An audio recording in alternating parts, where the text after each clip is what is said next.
ജനങ്ങൾക്കൊരു കാലം വരാനുണ്ട്, വളരെയധികം ഫിത്ന അധികരിച്ചുകൊണ്ടിരിക്കുന്ന ഒരു കാലഘട്ടം, ഫിത്നയിൽ നിന്ന് രക്ഷപ്പെടാൻ എന്താണ് മാർഗമെന്നറിയാതെ പോകുന്ന ഒരു കാലഘട്ടം. എന്നിട്ട് അദ്ദേഹം പറഞ്ഞു, ലാ യൻജു ഫീഹി, അവിടെ രക്ഷപ്പെടുകയില്ല, അവിടെ രക്ഷപ്പെടുകയില്ല. ആരല്ലാതെ?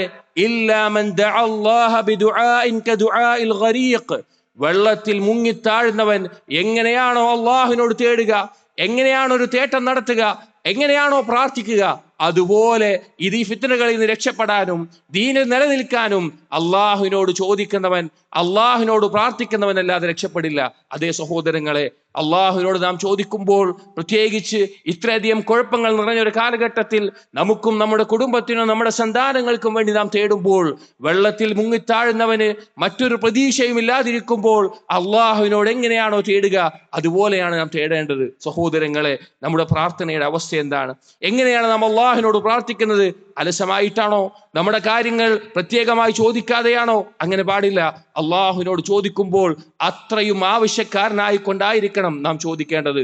അള്ളാഹു സുബ്ഹാനഹു വ തആല പറഞ്ഞു, വഖാല റബ്ബുക്കും ദുഊനി അസ്തജിബ് ലക്കും, നിങ്ങളുടെ റബ്ബ് പറഞ്ഞിരിക്കുന്നു, എന്നോട് ദുആ ചെയ്യുക, ഞാൻ നിങ്ങൾക്ക് ഉത്തരം ചെയ്യുന്നതാണ്. അള്ളാഹു തആല പറഞ്ഞു, വമാ യഅബഉ ബിക്കും റബ്ബി ലൗലാ ദുആഉക്കും, എന്റെ റബ്ബ് നിങ്ങൾക്ക് എന്ത് പരിഗണന തരാനാണ് നിങ്ങളുടെ പ്രാർത്ഥന ഇല്ല എങ്കിൽ, നിങ്ങൾ അവനോട് മാത്രം പ്രാർത്ഥിച്ചില്ല എങ്കിൽ എന്ത് പരിഗണനയാണ് നിങ്ങൾക്ക് അല്ലാഹു തആല നൽകുക? സഹോദരങ്ങളെ, നമ്മുടെ പ്രാർത്ഥനകൾ, നബി സല്ലല്ലാഹു അലൈഹി വസല്ലം പ്രാർത്ഥനകൾ നമ്മൾ കണ്ടിട്ടില്ലേ?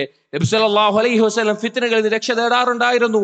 അല്ലാഹുമ്മ ഇന്നി അഊദു ബിക മിനൽ ഫിതൻ മാ ളഹറ മിൻഹാ വമാ ബതൻ, അല്ലാഹുവേ, ഫിത്നകളിൽ നിന്ന് ഞാൻ രക്ഷ തേടുകയാണ്, അതിൽ പ്രകടമായതും ഗോപ്യമായതും എല്ലാത്തിൽ നിന്നും.